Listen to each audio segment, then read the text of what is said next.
Bismillahirrahmanirrahim. Min jahlil muridi ayyusi al adab. Jadi termasuk dari kebodohan murid. Jadi pandai tapi bodoh. Ana tambe tapi bodoh. Itu di saat murid tersebut su'ul adab. Jadi su'ul adab ini di dalam ilmu tasawuf itu adalah kebodohan. Imma ma'allahi ta'ala, ada kalanya su'ul adab terhadap Allah Ta'ala.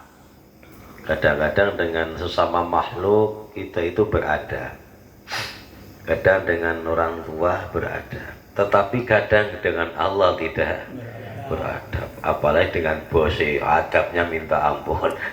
Dengan bosnya beradab sekali, tetapi dengan Allah tidak beradab. Ya serapopo dewe. Kal-i'tiradi alaihi wa ta'ati tadir ma'ah.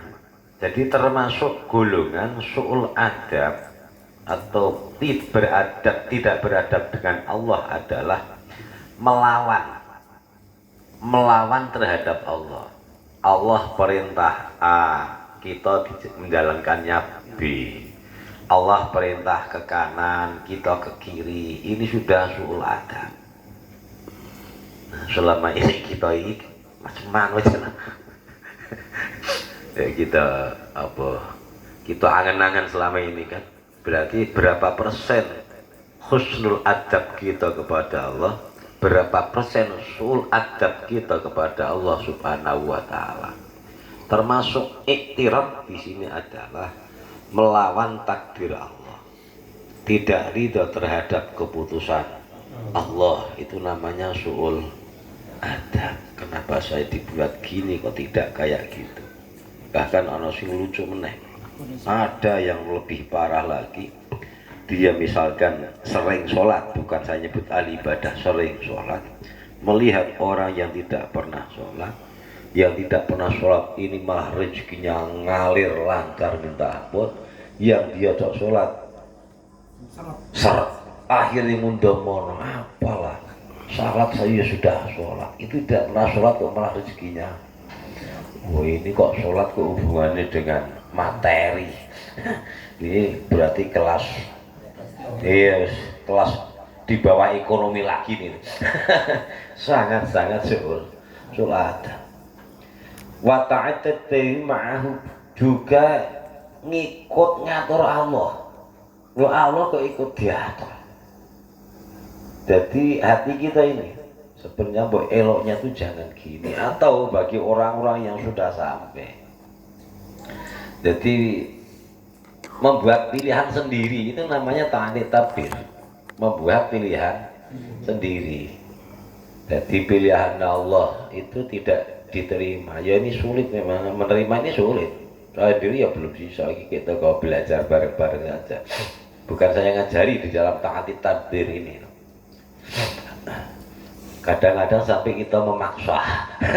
Lu Allah dipaksain orang ngedan. Allah loh kadang dipaksa. Saking kita itu berani. Wa tadarruri bi ahkami, dan merasa tidak nyaman, merasa tersakiti dengan hukum-hukumnya Allah. Allah kan membuat itu kan semaunya. Allah itu bos semau gue kok. Orang dibuat A, dibuat B, dibuat tinggi, dibuat rendah, dibuat kaya, dibuat miskin, urusannya Allah itu. Jadi ikuti saja Islam. Jadi cara kita beradab kepada Allah adalah dengan kita tidak ikut ngatur kecimpung urus-urusannya Allah. Yang selanjutnya kita ini tidak merasa tersakiti dengan keputusan Allah. Wah, apa benda itu? Apa itu tidak? Berat sekali. Dikurangi duitnya saja sudah ngondo-ngondo. Dikurangi duit padahal masih punya loh. Itu sudah kita sakit kok. Biahkami dengan hukum Allah. Al-mu'limati, yang menyakiti fi nafsihi au fi ghairihi wa tasrihi syarbi syakwa ilal khalqi. Jadi termasuk menerima merasa sakit dengan hukum Allah adalah sesuatu yang di dalam badannya sendiri, di dalam dirinya sendiri itu misalkan ada bala atau ujian, itu merasa terus kita nyalah Allah. Kan belajarnya kecil-kecil saja lah, sakit gigi umpamanya, kita tidak mau dikasih sakit gigi, tidak mau, tetapi nyatanya sakit itu tiba-tiba muncul walaupun sudah pakai Pepsodent, walaupun sudah pakai apalagi yang ampuh itu sebelum tidur pakai Listerin supaya, tetapi kalau sakit gigi itu datang ya sudah tidak bisa dibendung lagi. Pak Dano sering sakit kepala tapi tiba-tiba kan datang sakit kepala. Kadang-kadang dari tidur kita kesemutan, itu untuk mereka masing kecil-kecil saja. Tidur bangkit, saya dulu sering itu. Jadi begitu bangkit itu kayak nggak ada kakinya itu loh. Iya langsung jatuh dulu. Ini kadang-kadang kalau kita tidak sadar itu adalah dari Allah, kan langsung gitu, langsung ngucap sesuatu yang tidak senonoh, yang tidak pantas biasanya gitu. Wa tasrihi lisanihi, dan dengan lisannya ini keluar sesuatu yang nampaknya itu kok bukan tidak ridho lagi, memang mangkel.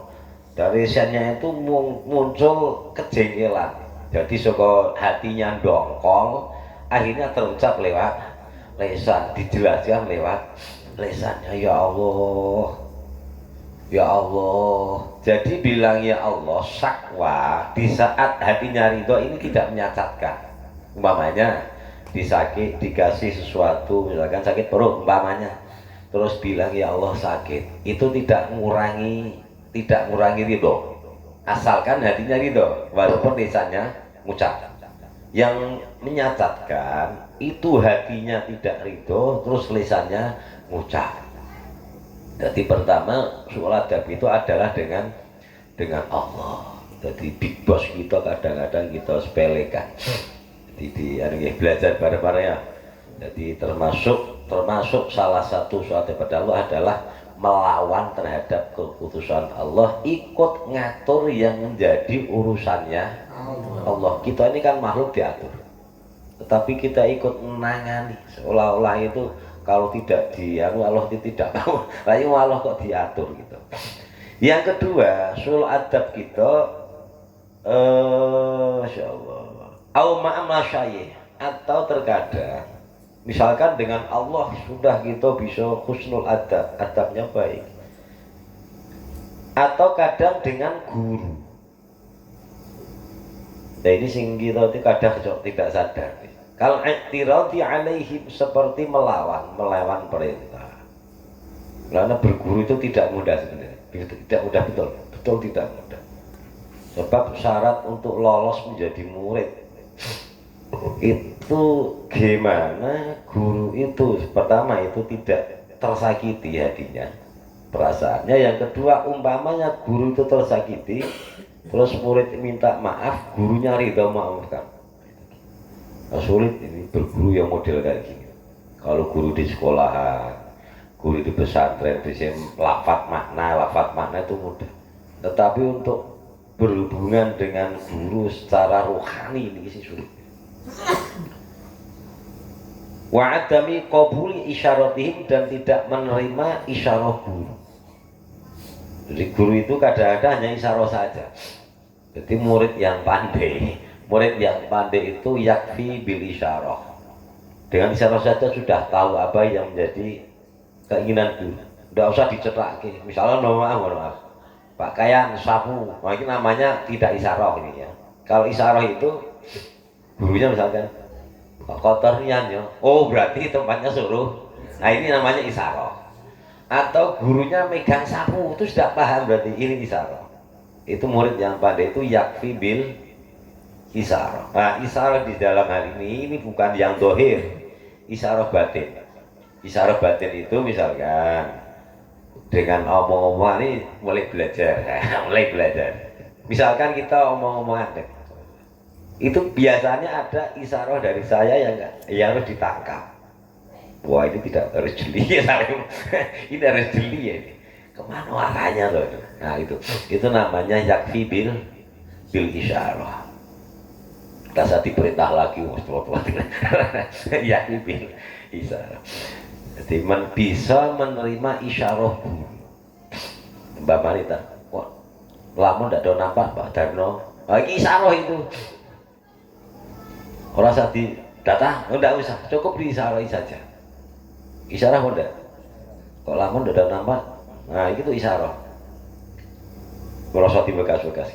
Fima yushiruna, fima yashiruna bi. Isyarah di dalam sesuatu.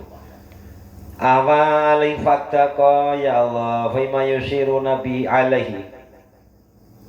Fakot kolu. Para ulama ahli tasawuf berkata ukukul ustadina la taubatalah. Mohon maaf ini bukan saya mengagungkan, saya mohon maaf sekali. Bukan. Saya belum pantas untuk masuk di dalam sini. Nanti saya belum merasa pantas sekali untuk masuk di dalam golongan ini. Jadi berani terhadap guru itu tidak ada taubatnya.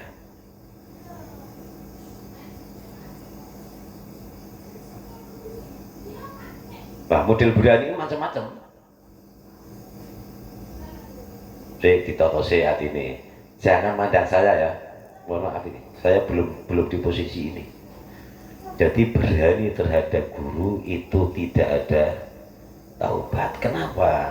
Sebab guru ini adalah ibaratnya Rasul ini penyampai kepada Allah. Jadi guru ini termasuk Sufaro itu utusan Allah yang setelah Nabi, sebab pewaris Nabi itu para ulama.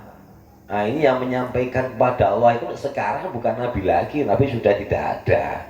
Jadi yang menyampaikan seorang murid kepada Allah itu ya guru, tidak ada lain. Saya ikut Nabi, ikut Nabi yo. Ini Nabi sekarang ini sudah tidak ada. Boleh kok malaikat. Jadi kedudukan guru, terlebih guru-guru spiritual, guru-guru tasawuf, guru apapun itu adalah penyambung lidah sampai kepada Allah. Sebab kita tidak akan bisa tanpa yang nuntun ini tidak akan bisa. Wis mutlak tidak akan bisa. Mau dikir saja nih tanpa kita guru kan kita tidak tahu kan. Tadinya dikir la ilaha illallah, tetapi setelah digurukan ternyata dikir itu ada caranya, ada teknisnya, dengan melalui proses yang macam-macam yang banyak rintangannya, sehingga baru kita sampai dengan wasilah dikir tersebut. Makanya hukukul asad ustadin la taubata lahu. Bahkan di dalam kitab dikatakan man ta'adda ustaduhu khurima barakatul ilmi. Barang siapa yang gurunya itu tersakiti, ini terhalang keberkahan ilmu. Walam yang fa'hu illa qalilan, dan tidak akan mendapatkan kemanfaatan dari ilmu kecuali hanya sedikit. Nanti pesantren diatur nian zaman dulu itu. Balik berapa hari? 3 hari. Ya 3 hari ini harus tidak berani. Kok tidak melebihi tidak berani. Wa qalu aidan man qala li ustadihi 5 fa innahu la yuflih. Barang siapa tuh murid yang mengatakan, kenapa toh kok kayak gitu guru? Nah, ini sudah termasuk dalam kategori su'ul adab. Hanya bahkan kenapa toh kok kayak gitu? Itu sudah termasuk kategori su'ul adab di dalam ilmu tasawuf. Sekali lagi di dalam ilmu tasawuf. Sebab ilmu tasawuf itu ilmu pembersihan hati. Ya Allah. Wa qala al-Qushairi man shaiba syaikhan min as-suyukh summa i'taradu alaihi biqalbi faqad naqadha ahda subah. Imam Al-Qushairi mengatakan barang siapa yang nyantri, yang berguru, terus hatinya itu ada rasa melawan hati saja, walaupun perbuatan dohirnya ikut taat, tetapi hatinya sudah ada sedikit saja apa ini suudon, itu sudah merusak perjanjian. Beratnya kayak gini berguru itu loh. Wah ini murah, jadi mudah gitu. Memang berat berguru itu. Jadi sudah merusak perjanjian. Apalagi no guru kok digunjing ngalamat orang. Tak wanti-wanti, walaupun guru itu kadang-kadang ya tidak mungkin guru kok tidak salah, tetap punya. Tetapi sebisa-bisanya kesalahan guru itu ditutup. Banyak dengan berguru dengan ditutup, sebisa-bisanya ditutup, jangan sampai kesalahan itu malah disebarkan. Orang berkah itu gimana? Tidak berkah itu gini loh, tidak barokah itu delalah ilmu yang didapatkan untuk dimanfaatkan sendiri tidak bisa, dimanfaatkan sendiri itu sudah tidak bisa sekali, apalagi dimanfaatkan orang. Suruh dikir kok berat, itu pasti ada sesuatu terhadap gurunya. Dikir kok berat, ya juga berat, ini bisa ada sesuatu, pasti ada di dalam hati itu rasa kurang, ada rasa kurang kan gitu. Cuma taruh fi qalbi faqad naqadha an-subah wa wajabat alaihi taubah, dan wajib baginya bertaubat. Carane, ya Allah guru mohon maaf saya itu kemarin gini dengan saya kemarin kok gini. Wah berat nih, buat orang siap berguru, rasa berguru. Tuh, ini orang siap rasa. Wah buat minta. Kadang-kadang ada yang saya itu nyambung, murid misalnya saya nyambung, tetapi gurunya tidak nyambung, bisa saja muridnya merasa nyambung, ini gurunya tidak. Wah ini kan sulit kayak gitu. Jadi harus sambung kedua-duanya. Wa'id bagian min ahli suluk qasidun lam yasrilah maksudi. Jadi seandainya orang tersebut masih dalam keadaan suluk, masih ikut acara-acara, masih ikut acara dikir dan yang lain-lain, tetapi ini dijamin tidak akan sampai, dijamin kok tidak akan. Lewang suluk kok tidak sampai, kan rugi tuh. Suluk itu orang yang berjalan menuju Allah, ini terpotong di tengah. Gara-garanya iktiraf di dalam hatinya, cepat-cepat bertaubat. Terus di samping pengakuan kepada guru, terus bertaubat kepada Allah Subhanahu wa ta'ala. Wallahu a'lam, sedikit mawon. Wallahu a'lam bishawab. Alhamdulillah rabbil alamin.